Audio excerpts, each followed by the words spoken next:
예, 예, 반갑습니다. 예. 제 얼굴이 좀 빨간하죠? 타가지고. 제가 이제 어제, 우리 어머니한테 전화가 왔더라고요. 우리 어머니 전화가 오셔가지고, 갑자기, 야, 이란하고 뭐 미국하고 뭐 이스라엘하고 전쟁 났는데, 뭐, 네 아버지가 그러는데 그거 성경에 다 나오는 얘기라고 하던데? 막 이러면서 우리 엄마 전화가 왔더라고. 근데 여러분, 이게 진짜예요. 제가 전에 이렇게 시골에 갈 때마다 제가 그런 걸 설명을 좀씩 해드렸는데 그걸 기억하고 계시더라고. 에스겔 38장에 보면, 이 마지막 전쟁이 일어날 때 이스라엘을 공격하는 5개 연합국가의 이름이 나와요. 첫 번째 나라가 이란이에요. 솔직히 우리 몇십 년 전만 해도요, 몇십 년 전 이해를 못했어요. 왜냐하면, 아니, 중동의 최강자가 이라크인데, 왜 이라크가 없지? 근데 이라크가 어떻게 됐어요? 완전히 그냥 없어지다시피 됐단 말이에요. 근데 지금 이란이 지금 미국하고 지금 또 전쟁을 하고 있어요. 그래서 지금 오늘 뭐 이란의 종교 지도자 하메네이인가 죽었다고 이렇게 막 뉴스도 나오고 막 이러더라고요. 그래서 제가 어제 우리 엄마 전화를 받고서, 이때다. 물론 이제 제가 전에 복음을 전해드렸지만, 그래서 엄마, 성경에 보면 3차 대전, 4차 대전 그때 이 지구상 인구의 한 50억, 60억이 죽는다고. 이거 성경이 무서운 거라고. 이게 지금 이런 사건들이 벌써 하나님께서 이걸 증거하고 있는 거예요. 그래서 제가 엄마한테 그래서, 야, 그러면 전쟁 나면 그럼 우리는 어떻게 되냐? 그래서, 아니, 구원받은 사람은 전쟁 나기 전에 예수님 만나러 다 가지. 그리고 예수님 재림할 때 우리는 다시 재림해. 우리는 전쟁을 겪질 않아. 그러려면 지금 예수님을 영접해야 돼. 그래서 물론 이제 전에도 복음을 전했지만 예수님께서 엄마의 죄를 대신해서 십자가에서 그 죄값을 자신의 피로 다 치르시고 장사 지내셨다가 사흘 만에 부활한 그 사실을 엄마가 그냥 받아들이고 지금 한마디만 하시면 된다고. 예수님, 내가 진심으로 믿겠습니다. 이 한마디면 되니까 엄마 지금 하시라고. 그래서 제가 어제 복음을 전했어요. 그래서 제가 오늘 좀 이제 현실적인 어떤 문제를 가지고 제가 이제 말씀을 한번 골라봤어요. 근데 제가 이제 오늘 고른 본문 말씀, 이 마태복음 5장을 흔히 이걸 팔복이라고 그래요. 세상 교회에서는. 그죠? 팔복. 8가지 복이라고 얘기를 하는데, 또 제가 이제 며칠 전에 어떤 일이 있었냐면, 우리 지역에 또 이 팔복교회라고 하는 교회가 있어요. 그래가지고 팔복교회 다니는 분들 3분한테 복음을 전했어. 근데 이제 그분 중에 한 분은 진짜 여기 오시고 싶어 하더라고. 그래서 오늘, 진짜 오시길 막 제가 기도했는데 오늘 안 오셨네. 아유. 그래서 너무 안타깝더라고요. 그래서 오늘 이 팔복을 통해서 예수님께서 이제 우리에게 주시는 하나님의 말씀을 한번 돌아보면 아마 여러분들이 이 성경을 보는 시야가 넓어질 거라고 저는 생각을 해요. 아주 틀려질 거예요.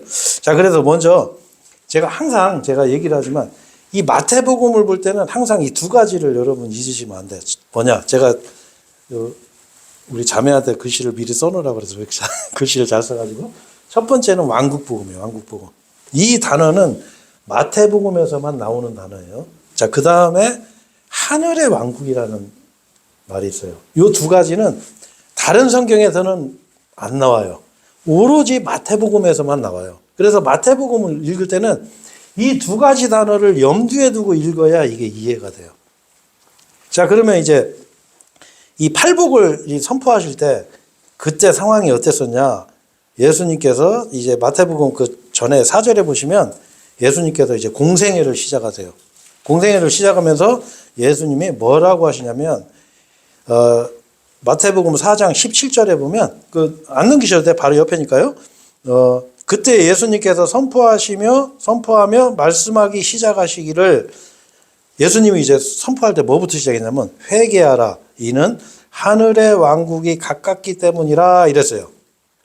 자, 그리고 그 밑에 보시면 23절에 또 뭐라고 되어 있냐면, 이후에 예수님께서 갈릴리 전체를 두루 다니시며 그들의 회당들 안에서 가르치시고 왕국 복음을 선포하시며 백성 가운데 온갖 불의의 병세와 온갖 부류의 질병을 치유하셨더라 이래서요. 여기 보면 뭐가 나오죠? 이 두 단어가 나오죠. 예? 하늘의 왕국과 왕국 복음이 이제 나오는데 여러분 우리가 분명히 또 한 가지 우리 복된 말씀 침례교회에서 신앙생활하는 우리 성도들은 이 정도는 명확히 하셔야 돼요. 뭐냐면 우리가 이 성경의 핵심 주제는 이 잘 모르는 이 구원이 아니에요. 이 구원 사실 구원이 핵심 주제면 이 성경이 이렇게 두꺼울 필요 없어요. 한 요 정도만 해도 돼. 이 구원에 대한 내용은 이 성경에 많이 들어있질 않아요. 이 성경의 핵심 내용은 뭐냐면 왕국이에요, 왕국. 그 왕국이라고 하면 여러분들이 조금 이제 받아들이기가 좀 요즘 시대에는 좀 어려운데 왕국은 뭐냐면 그냥 말 그대로 그냥 국가를 얘기하는 국가. 어떤 정치 체제를 얘기하는 거야. 자, 그래서 이 왕국에 대해서 얘기하는데 무슨 왕국이냐? 바로 예수님이 재림하셔서 직접 통치하는 그 왕국에 대한 얘기가 바로 이 성경의 거의 전체 주제라고 보시면 돼요. 자, 그래서 예수님께서 이 왕국에 대해서 이제 먼저 얘기를 하는데 먼저 이 왕국은 뭐냐면 제가 이제 그거에 대해서 좀 말씀을 드릴게요. 이거는 이제 우리 이제 구약에 보면 다윗의 언약이 있어요. 다윗의 언약. 다윗에게 어떤 언약을 하시냐면 사무엘하시 7장에 보시면 다윗에게 너의 집과 너의 왕국과 너의 보좌가 영원하리라 이렇게 돼 있어요. 그리고 에스겔 36장인가 보면 이 37장인가 제가 좀 헷갈리는데 죄송합니다. 다윗이 다시 부활해서 이스라엘을 통치할 것도 예언이 되어 있거든요. 그래서 이제 이 하나님의 나라 이 쉽게 하늘의 왕국이 세워질 거라고 이제 예언이 되어 있는데 이 왕국을 성경에서는 또 어떻게 나오냐면 이거를 우리 흔히 요한계시록 20장에 보면 이거를 천년왕국으로 나와요. 천년 동안 통치하는 나라. 그리고 또 한 가지 뭐라고 나오냐면 사도행전 1장 6절에 보면 예수님께서 이렇게 부활하시고 그리고 승천하실 때 제자들이 뭐라고 하냐면 주여 당신께서는 이때에 다시금 이스라엘의 그 왕국을 재건하시겠나이까 이래서요. 자, 무슨 얘기냐면 예수님이 부활하시고 제자들하고 같이 지냈단 말이에요. 그러니까 제자들은 어떻게 생각했냐면 예수님은 당연히 왕국을 세우러 오셨으니까 이제 왕국을 드디어 세우시는구나 이렇게 생각했어요. 왜? 예수님이 죽었다 살아나셨거든. 그거보다 확실한 증거가 어디 있어요? 여러분 이 인류 역사에 죽었다가 스스로 살아난 사람이 누가 있어요? 그렇잖아요. 예수님은 그걸 우리에게 명확한 증거를 보여주셨단 말이에요. 그러니까 제자들도 예수님한테 물어본 거예요. 이스라엘의 그 왕국. 이 하늘의 왕국이 바로 이스라엘의 그 왕국이에요. 이스라엘의 왕국. 이스라엘을 중심으로 한 예수님이 통치하는 그 국가를 여러분 얘기하는 게 바로 이 성경의 핵심 내용이에요. 자, 그래서 제가 이제 이 팔복을 제가 먼저 얘기하기 전에 이제 천년왕국에 대해서 조금만 설명을 할게요. 그러면 여러분 한번 생각해 보세요. 아니, 그러면 예수님이 오셔갖고 영원히 통치하시면 되는데 왜 천년이라는 기간을 설정하셔 놓고 천년 동안만 예수님이 이 통치하는 천년왕국을 왜 세우실까? 여러분 그런 거 안 궁금하세요? 네? 예수님이 실제로 성경에서는 얘기하는 게 뭐예요? 예수님이 지금 이 현 세상이 끝이 아니다라는 거예요. 예수님이 오셔가지고 천년의 그 왕국을 세우시는 거예요. 천년왕국을. 이스라엘을 중심으로 한 천년왕국을 세우시는데 이상하잖아요. 아니, 예수님이 오셨으면 영원한 왕국을 세우시면 되지 왜 천년왕국을 세우실까? 이유가 있어요. 그 이유가 어디에 나오냐면 요거 말씀을 한번 찾아보시죠. 자, 이사야서 한번 보시죠. 이사야서 9장. 요거는 페이지로는 구약 성경 1239페이지예요. 9페이지. 이 말씀을 보면 우리가 이제 천년왕국을 왜 하나님께서 왜 세우시는지 여러분이 이해가 될 거예요. 네. 이사야서 9장 페이지로는 제 성경 기준으로는 1239페이지네요. 9장 7절 한번 보실게요. 자, 7절 한번 보시면 제가 이거 읽겠습니다. 먼저 제가 이제 9장 6절의 내용을 잠깐 한번 읽어볼게요. 이는 저희에게 한 아이가 태어나고 저희에게 한 아들이 주어지기 때문이니라. 그런즉 정권이 그분의 어깨 위에 있을 것이요. 이렇게 돼 있어요.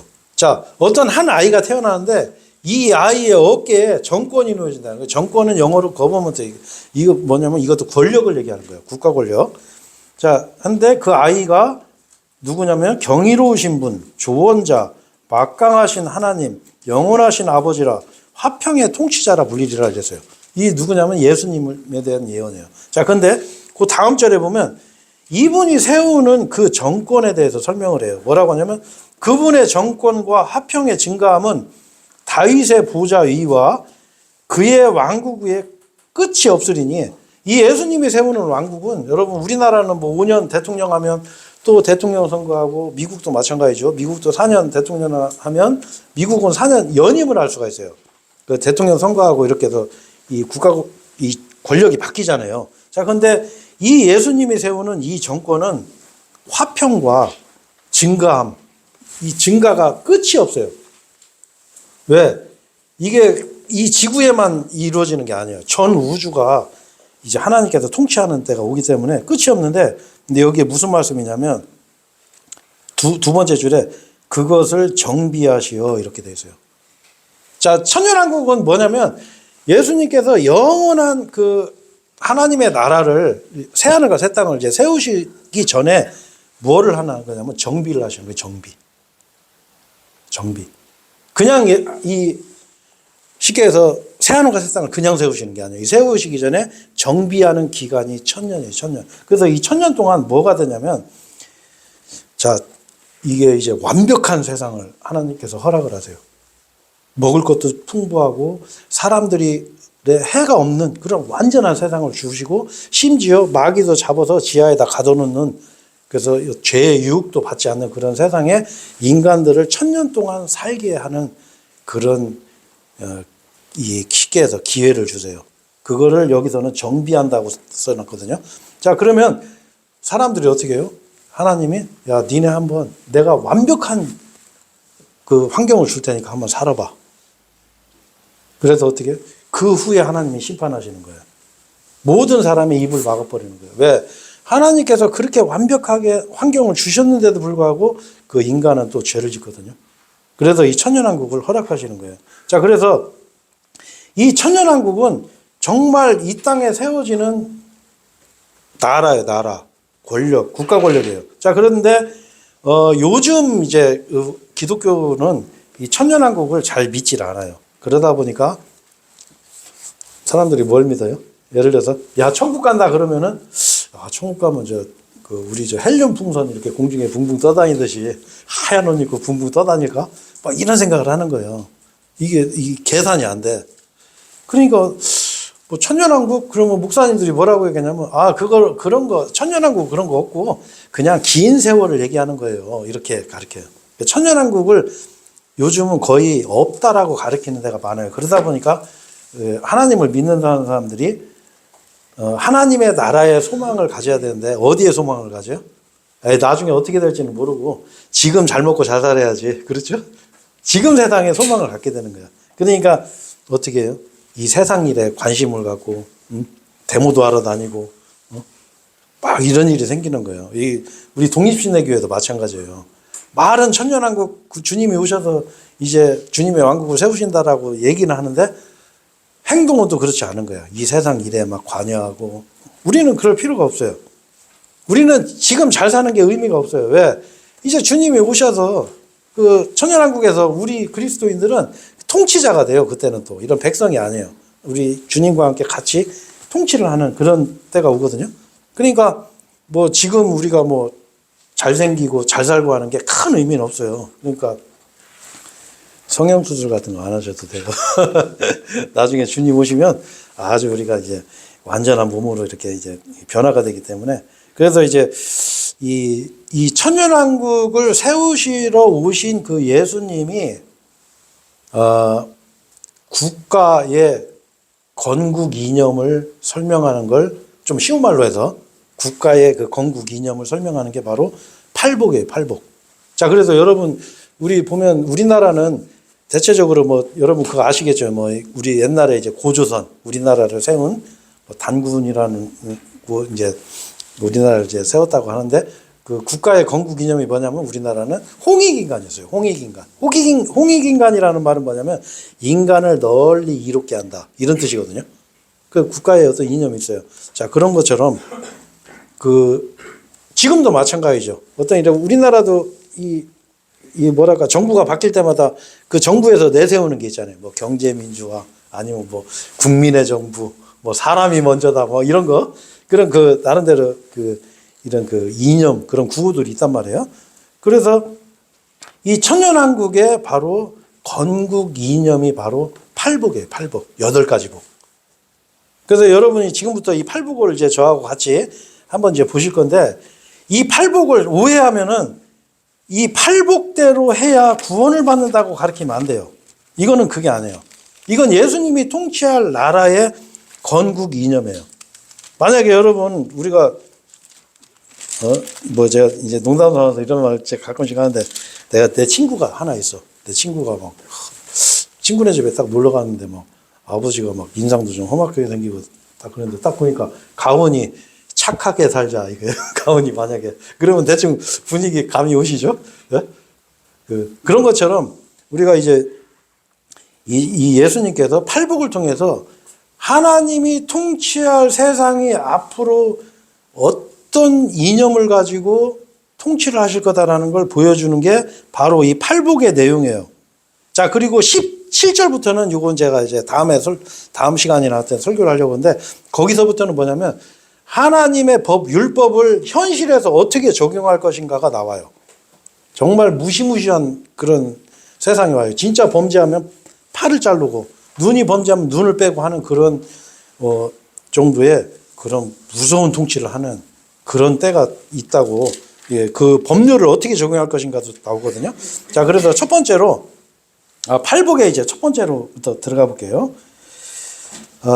5장 3절에 한번 보시면 마태복음 5장 3절에 본문으로 이제 가세요. 자, 영 안에서 가난한 자들은 복되나니 하늘의 왕국이 그들의 것이기 때문이요. 자, 여기 보면 뭐가 또 나오죠? 영 안에서 가난한 자들은 복되나니 하늘의 왕국, 천국이 저희의 것이요. 그것이 아니죠. 하늘의 왕국. 바로 예수님은 뭐래요? 예수님께서 세우실 이 천년왕국에서 복을 받는 사람들 첫 번째가 뭐냐면 영 안에서 가난한 사람들이에요. 죽어서 가는 천국이 아니에요. 영 안에서 가난하다는 건 뭘 얘기하냐면 여러분 우리 보면은 사람들 이렇게 보면은 영이 가난한 사람이 있어요. 영 안에서 가난한 사람들. 영 안에서 가난하다는 건 우리가 그런 게 있죠. 만약에 여러분 배고픈 사람은 뭘 찾게 되죠? 내가 배고프면 당연히 음식을 찾게 돼요. 가난한 사람은 뭘 찾아요? 돈을 구하게 돼요. 왜? 가난하니까. 그죠? 죄송한데 제가 잠깐 옷 좀 벗을게요. 너무 덥다. 옷 좀 벗고서.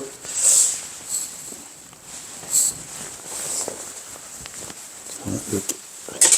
자, 그래서 이 영 안에서 가난한 사람은 뭐냐면 영이 가난한 사람이에요. 영이 가난한 사람은 영적인 걸 갈구하는 거예요. 아, 내가 이 세상에 이렇게 육신의 기간은 정해져 있고 과연 나는 죽으면 어떻게 되는가? 정말 창조주 하나님은 계시는가? 그리고 내가 그 영적인 복을 받고 싶어하고 영적인 걸 갈구하는 사람, 이 사람이 뭐냐면 바로 하늘의 왕국이 그들의 것이라는 거예요. 하늘의 왕국에서 그 주역이 될 사람들이 바로 이런 사람들이라는 거죠. 영 안에서 가난한 사람들.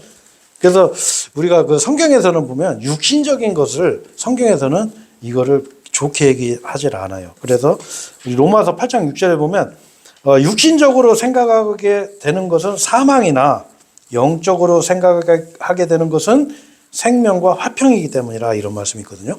육신적인 생각이에요. 육신의 생각이 아니에요. 우리 개역성경에는 이게 육신의 생각으로 돼 있거든요.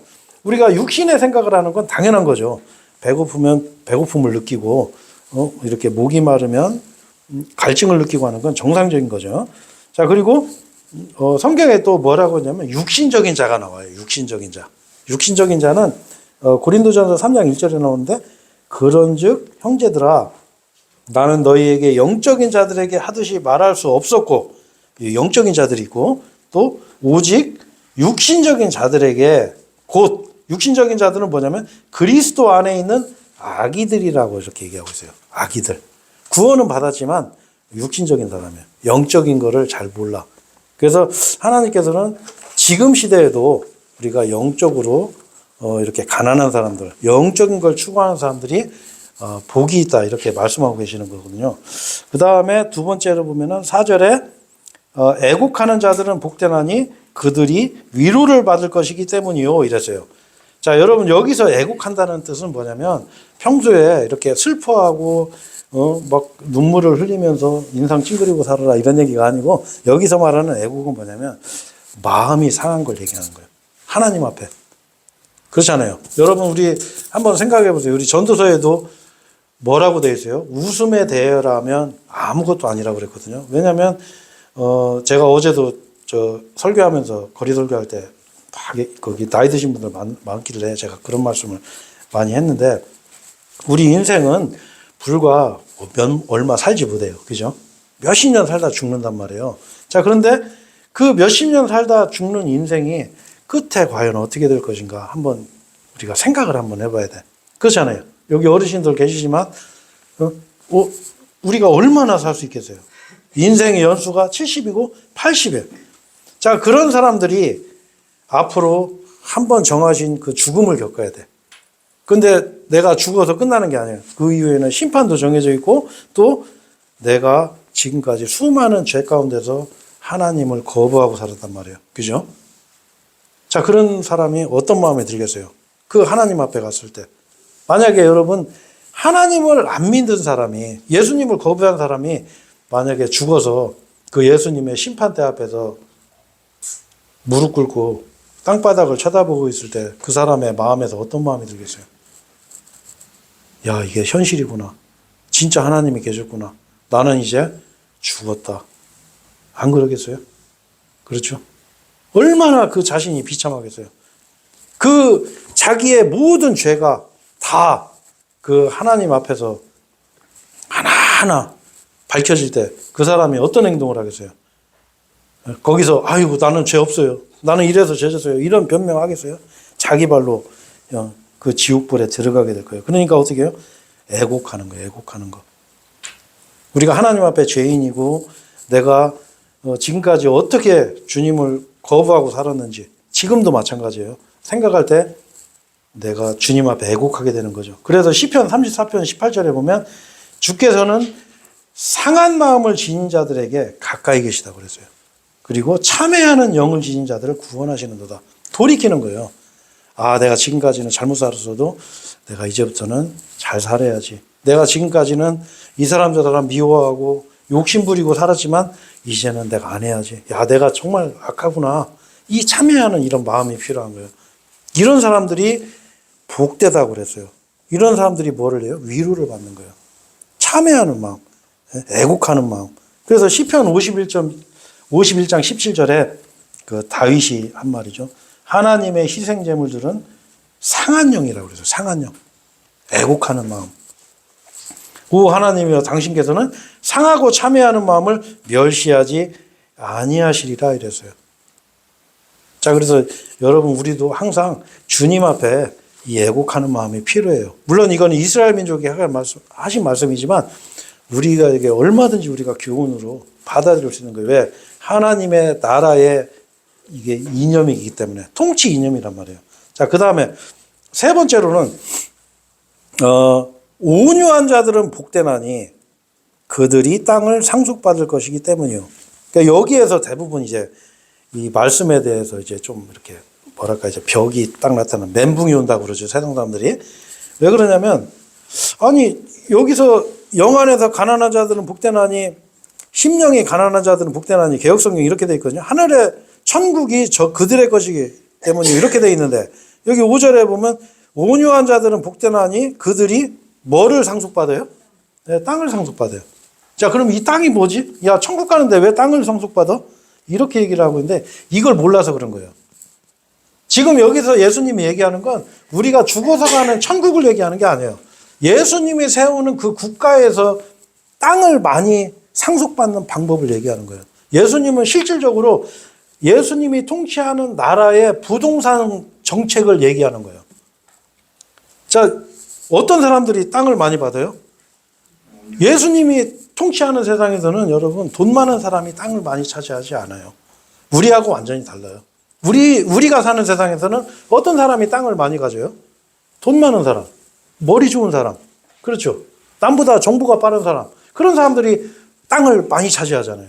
그러니까 어떻게 해요? 서울에서는 원룸 하나도 못 얻어요. 왜? 사람들이 몰려 사니까. 거기 왜 서울 가서 몰려 살까요? 네? 아니, 왜 서울 가서 살까요? 우리는, 야, 그 복잡한 데서 어떻게 그 힘들게 살아? 나 같으면 거기 안 살아. 이렇게 하는데 다 서울 가잖아요. 우리 애들도 보면은 서울로 꾸역꾸역 가서 살아. 그 서울 가서 사는 이유는 뭐냐면 사람이 많은 데 살아야 이게 좀 뭐가 좀 이렇게 먹고 살기가 좋아요. 장사를 해도 뭐 해도 되고. 그 중국 같은 데가 그래요. 중국에서는 제가 전에 그 중국에 유학생 하나 친하게 지냈었는데 그 친구가 하는 말이 중국에서는요, 뭐 하나 뭐 상품 하나 뭐 제대로 뭔가 하나 만들면 떼돈 벌어요. 이런 거예요. 왜냐? 인구가 워낙 많으니까 대충 쬐끔만 사도 막 확 돈을 버는 거예요. 그게 이제 그런 원리인데, 그래서 하나님께서는 그 하나님의 부동산 정책은 율법에 나와요. 왜냐하면 하나님은 이 땅을 상속을 해줘요. 분배를 해줘. 그리고 매매가 금지되어 있어요. 하나님이 이렇게 상속해준 땅을 서로 팔고 사고 못해. 저당은 잡힐 수가 있어요. 그것도 같은 그 지파 내에서만 가능해요. 왜? 인간들이 모여서 살면은 힘들어져요. 먹고 살기. 땅값 올라가고 집값 올라가고. 그러니까 애들이 어떻게, 지금 우리나라는 청년들이 결혼도 안 하잖아요. 집 한 칸 살 수가 없으니까. 근데 이제 이 하나님이 통치하는, 이 예수님이 통치하는 국가는 이 부동산 정책이 기가 막힌 거예요. 다 그냥 분배해가지고 그냥 서로 욕심 부리지 않고, 주신 만큼 거기서 내가 열심히 그냥 잘 살면 돼. 자, 그런데 문제는 뭐냐? 내가 땅을 많이 받으려면, 땅 부자가 되려면 뭐를 해야 된다고요? 예? 온유해야 돼. 이게 우리하고 틀린 거야. 이 세상에서는 내가 땅 부자 되려면 기가 막히게 부동산 공부도 하고 정보도 빨려야 되고 돈도 있어야 되고 막 이런데, 이 예수님이 통치하는 이 하늘의 왕국에서는 온유하면 돼. 온유. 이 온유 중요한 거예요. 왜?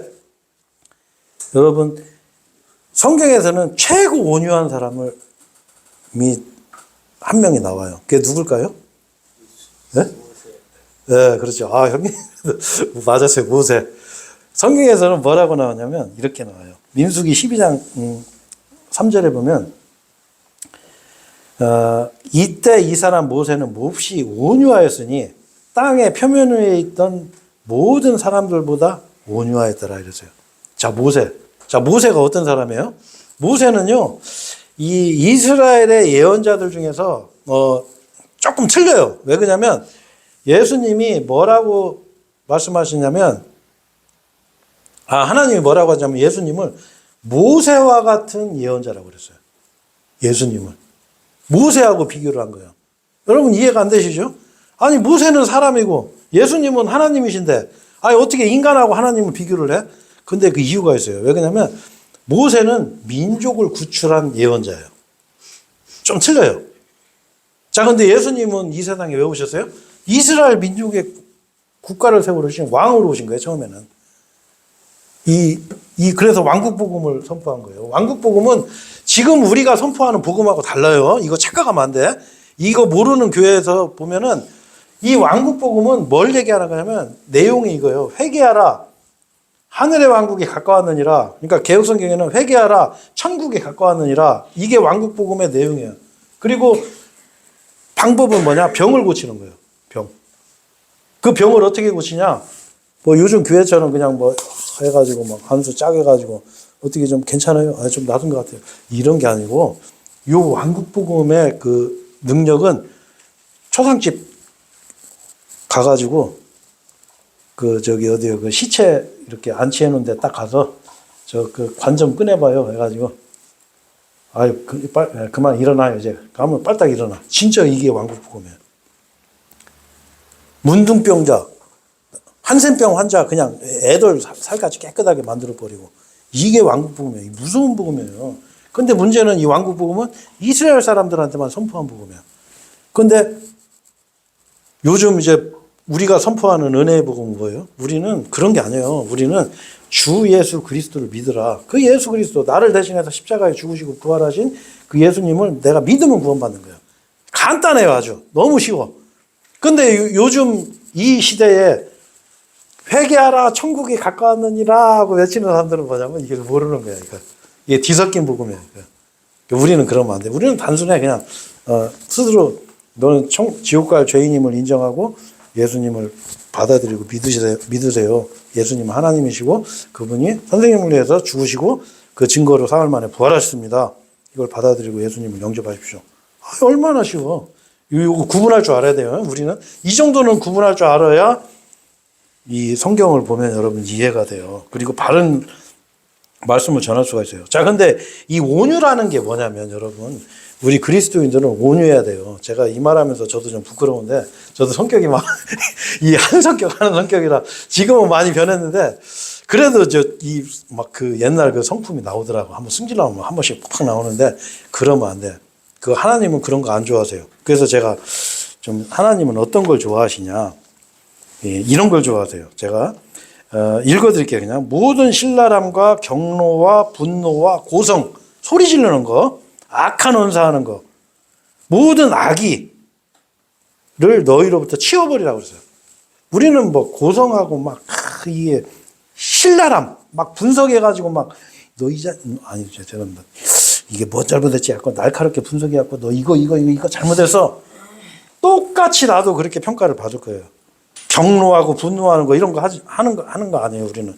그래서 32절에 그리하여 너희는 서로에게 친절하고 상냥한 마음이 되어 하나님께서 그리스도를 위하여 너희를 용서하셨던 것처럼 서로 용서해라 이거예요. 우리는 상냥해야 돼. 그리고 서로 용서해야 돼요. 얼마까지? 우리는 용서하는 거예요. 형제자매들을 항상 친절하고 상냥하게 대하고. 이게 하나님이 원하시는 거예요. 이게 온유한 거예요.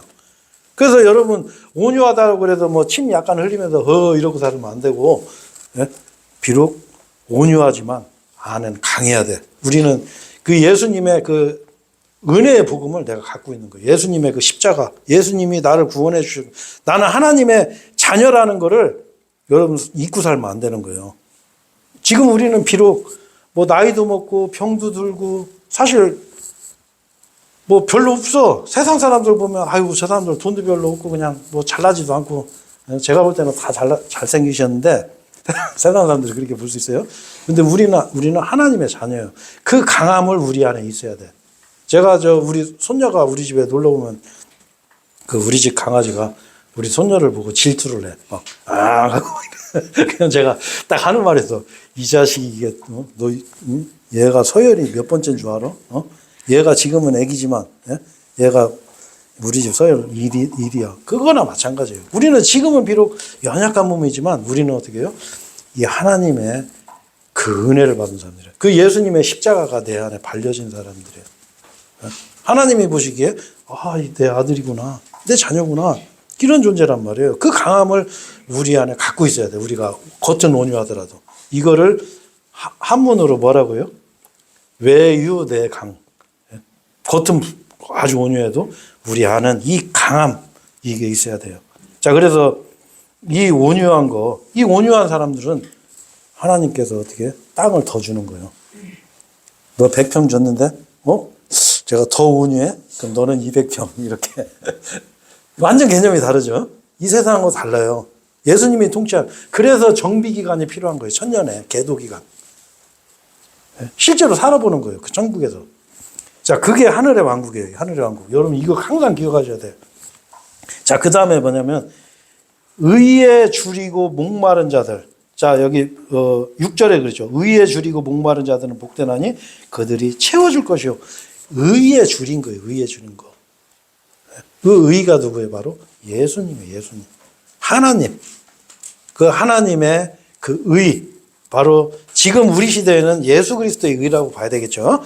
자, 그 의에 줄이고 목마른 자들. 이 하나님께서는 시편 55편 1절에 호 목마른 자들아 너희는 저마다 물들러 오라. 그리고 돈 없는 자도 오라. 너희는 와서 사 먹으라. 어떻게 사 먹어요? 돈 얼마 내야 되는 게 아니에요. 진정 돈 없이 값 없이 와서 포도즙과 젖을 사라. 제가 실제로 이거 들은 얘기인데 우리 동네에 있던 일이에요. 어떤 교회에서 어떤 분이 헌금을 이렇게 10,000원씩만 했나 봐요. 그래가지고 그 사람이 10,000원 했다고 써놨대. 교회에다가. 아니, 진짜로. 그래갖고 실족해갖고 그 교회 안 나가는 사람이 있어요. 그리고 어떤 사람은 이 사업하다가 망해가지고 경제적 형편이 어려워서 교회를 그만둔 사람이 있어요. 그러면 안 돼요. 우리는 하나님은 뭐예요? 돈 없는 자도 오라는 거예요. 뭐 돈 많으면 구원받는 게 아니에요. 이 영이 돈이 없어야 돼. 영이 가난해야 돼. 우리는 하나님 앞에 공짜로 그냥 나가시면 돼. 주님은 우리한테 뭘 요구하지 않으세요. 값 없이 그 포도즙과 젖을 사면 되는 거예요. 돈 없이. 그래서 예수님께서도 또 뭐라고 하시냐면 의에 줄이고 목마른 자들에게 이렇게 말씀하시는 거예요. 요한복음 7장 37절에 마지막 날 곧 명절의 중대한 날에 예수님이 마지막 날에 서서 외치며 이같이 말씀하셨느니라. 누구든지 목마르다면 그는 내게 와서 마실지어다 그랬어요. 자, 이 누구든지 목마르면 누구한테 가야 돼요? 예수님한테 가야 돼요. 이 의에 줄이고 목마르면 예수님한테 가면 돼. 하나님 앞에 가면 되는 거예요. 그러면 어떻게 해요? 성경 기록이 말씀하셨듯이 그 배에서 살아있는 물의 강들이 흐르리라. 결코 목마르지 않아요. 예수님이 주는 물을 마시면 목마르지 않아요. 이거 무서운 말씀이에요. 자, 여러분, 예수님께서 십자가에서 죽으실 때 그 물을 못 마셨어요. 그 영화 배너에서도 예수님이 끝까지 물을 못 드시거든요. 예수님이 우리 그 가상칠언이라고 하죠. 예수님이 십자가에서 하신 말씀 중에 뭐라고 하시냐면 내가 목마르다 이 말씀이세요. 왜? 예수님은 그 지옥의 갈증의 고통을 직접 체험하신 거예요. 목마르다. 그 예수님이 뭐라고 그래요? 네 배에서 살아있는 물에 강이 흐를 거라 이거예요. 영원히 목마르지 않는다는 거예요. 무슨 얘기냐? 우리는 심판을 안 받는 거예요. 우리는 심판받고 갈증을 느끼고 그 타는 불 속에서 물 한 방울만 주십시오. 애원하는 게 아니고 언제든지 이 생명수를 먹을 수 있는 거예요. 조건이 있어요. 뭐냐? 그 예수님을 내가 믿으면 되는 거예요. 이 말씀대로. 예수님 앞에 가면 돼. 예수님 믿는 게 다른 게 아니에요. 예수님 앞에 가서 예수님 나도 그 물 좀 주십시오. 나도 영원히 목마르고 싶지 않습니다. 하면 주시는 거예요. 그리고 의에 줄이고 목마른 자들. 자, 이 사람들이 채워진다는 거예요. 이게 하나님 왕국의 특징이에요. 이런 사람들. 그러니까 하나님 왕국에서는 머리 좋고 동작 빠르고 눈치 빠르고 이런 사람들이 성공하는 게 아니에요. 개념이 완전 달라요. 아니 영이 가난하면 뭐 밥이 나와요, 떡이 나와요. 그렇잖아요. 이 세상에서는 뭐 영양가가 있어야지.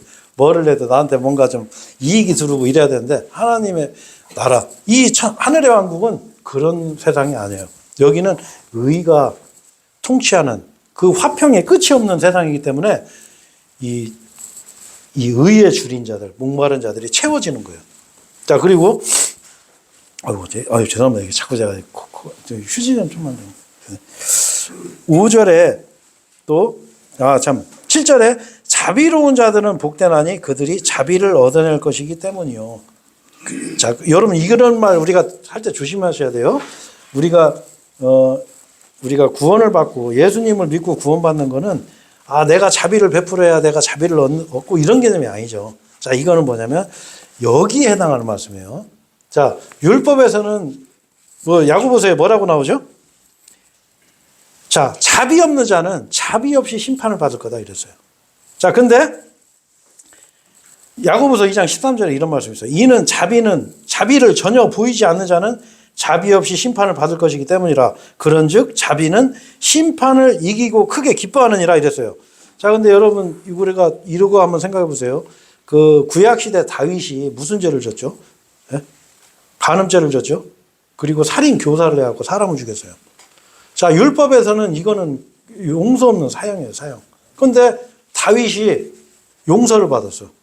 왜? 다윗이 그 사울 왕을 완벽하게 2번 죽일 수 있는 기회를 있었는데 자비를 베풀어요. 왜? 하나님의 기름 부음 받은 자를 내 손으로 내가 죽일 수 없다 해가지고 자비를 베풀어. 그 자비로 다윗이 자비를 받아요. 그래서 다윗이 살아요. 이게 이제 구약적인 어떤 율법의 적용이거든요. 자, 여러분, 근데 이걸 우리가 교훈적으로도 우리 받아들여야 돼요. 뭐냐? 이 하나님의 왕국, 이 하늘의 왕국, 하나님의 왕국이라도 맞아요. 왜? 이 물질적으로는 하늘의 왕국이지만 영적으로는 하나님의 왕국이 실현되는 곳이에요. 자, 거기에서는 어떤 사람들이, 예? 자비를 받아요. 남을 용서하는 사람들. 남을 용서하는 사람들. 우리도 이런 교훈 속에서 살아야 돼. 하나님을 믿는 사람들은 남에게 자비를 베풀어야 돼요. 네? 나는 이건 용서 못해. 나는 여기까지야. 나는 저 사람만은 안 돼. 이게 아니고 내가 자비를 베풀어야 돼. 그래야 하나님이 나한테 자비를 베풀으세요. 내가 어떤 죄를 져도 하나님 용서해 주시는 거예요. 그래?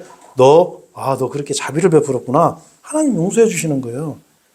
이게 바로 이 하늘의 왕국에서 그 복을 받는 사람들이 어떤 사람들이 복을 받는지 여기서 하나하나 이제 하나님께서 설명하시는 거예요. 자, 그래서 이 자비도 중요한 거예요. 그 다음에 8절에 보면 마음이 순수한 자들은 복되나니 그들이 하나님을 볼 것이기 때문이요 이랬어요. 자, 마음이 순수한 자들은 어떤 사람들이죠? 네? 어린아이 같은 사람들. 우리가 복음을 전해보면 그런 사람들이잖아. 순수하게 믿는 사람들. 우리가 복음을 전해보면 이런 사람들이야. 어디 교파요? 우리는 교파 없는데요? 그럼 이단이네? 이런 것이 아니고 말씀을 듣고 순수하게 예수님이 나 때문에 죽기까지 하셨네? 응? 내가 믿어야지. 하나님이 이렇게 은혜로우신 분이구나. 하나님이 내 죄를 예수님을 통해서 용서하셨구나. 이렇게 순수하게 받아들이면 돼. 네? 그리고 예를 들어서 우리가 이 자연이나 어떤 동물들을 보고서 하나님께서 이런 걸 다 만드셨구나. 이렇게 믿어야지. 아니야. 어느 날 갑자기 폭발이 일어나가지고 이런 모든 것들이 자연이 다 생겼어. 제가 여러분 한 가지 제가 질문 하나 할게요. 그냥 뭐 큰 거 말고. 자, 이 휴지 한 장이 딱 이렇게 자연이 형성되려면 몇 년이 지나면 이렇게 이게 생기겠어요? 한번 그런 생각 해보세요. 영원히 가도 안 생겨요. 사람이 그냥 바보인 거예요, 바보. 아니, 우리 그 로봇 하나 그냥 그거 좀, 그냥 하다 팩 넘어지고 해도, 이야, 신기하다 이러면서. 자, 우리 이거 한번 봐봐요. 이 시편에 나오잖아. 얼마나 기가 막히게 만들어져요. 그 짐승들, 이 자연을 봐봐요. 이게 어떻게 우연히 생기겠냐고. 그냥 순수하게, 이야, 이거 하나님이 진짜 창조주가 만드셨겠구나. 이게 순수한 마음이란 말이에요. 네? 순수한 자들, 어린아이 같은 자들. 그래서 예수님이 어린아이를 좋아하셨어요. 어린아이. 우리도 그게 필요한 거예요. 하나님 말씀을 얘기를 하면 어린아이 같이 받으셔야 돼. 나도 그렇게 믿어야 되겠다. 이렇게. 자, 그 다음에 이제, 제가 이거 좀 빨리 좀 할게요. 제가 시간이 좀 많이 지났네 벌써. 화평케 하는 자들, 9절에 화평하게 하는 자들은 복되나니 그들이 하나님의 자녀들이라 불릴 것이기 때문이요. 무슨 얘기냐? 화평하게 하는 거예요. 화평하게. 하나님과 인간 사이를 화평하게 하고 인간과 인간 사이를 화평하게 하고 이게 필요한 거예요. 그래서 여러분 우리가 전하는 은혜의 복음도 성경에서는 화평의 복음이라고 그래요. 화평의 복음. 그래서 이 화평케 하는 게 굉장히 중요해요. 그런 사람들이 바로 하늘의 왕국에 쉽게 해서 시민이 되는 거예요. 거기에서 복을 받는 거예요, 또. 자, 그리고, 마지막에, 의를 위하여 박해받는 자들. 의를 위하여 박해받는 자들은 복되다고 그랬어요. 자, 이게 무슨 얘기예요? 우리가 의를 위해서 감수하는 거예요. 우리가 희생하고, 그리고 남한테 설사 욕을 얻어먹고, 가족들이,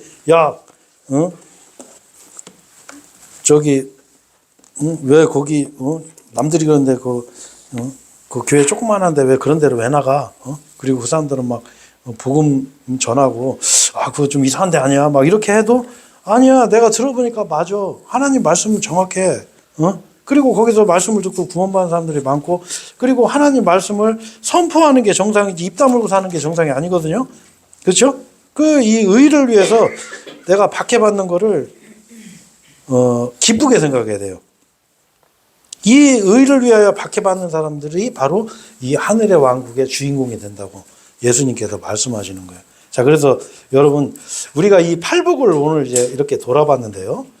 이 팔복이 우리가 이거를 행해야 구원을 받는다. 절대 그런 말씀은 안 해요. 다만 뭐냐면 예수님께서 통치하실 세상이 어떻게 운영된 것인가를 이 건국 이념이라고 보시면 돼요.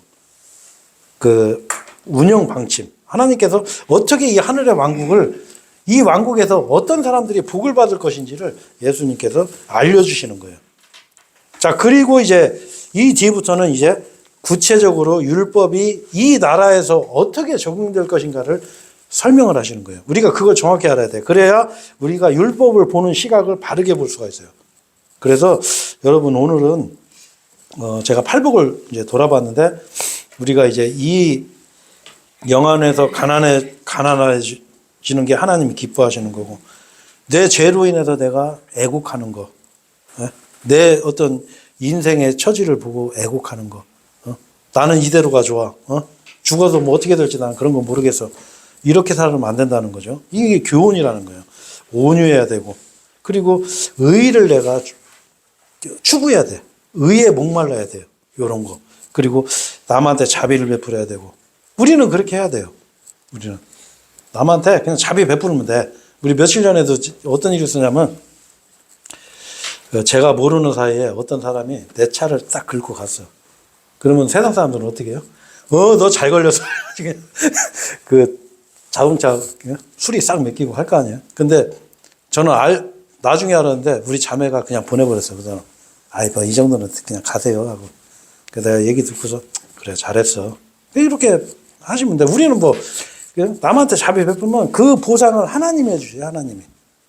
하나님으로부터 우리는 보상받으면 돼. 세상 사람들한테 보상받을 생각하지 마시고, 그리고 마음이 순수해야 되고, 화평하게 해야 되고, 의 때문에 박해받는 것, 바로 이게 예수님이 통치하는 세상에서 이렇게 살아야 복을 받는다는 걸, 이런 사람들이 복을 받는다는 걸 예수님께서 이 왕국 복음을 선포하시면서 이게 뭐랄까, 이제 타이틀, 착하게 살자, 이런 가훈처럼 그걸 이제 직접 보여주신 거예요. 그래서 여러분, 우리가 하나님께서 이런 걸 좋아하신다는 것을 이번 시간에 우리가 받아들이고, 우리는 어차피 구원받은 사람들이기 때문에, 뭐 우리 예수님 다 믿잖아요.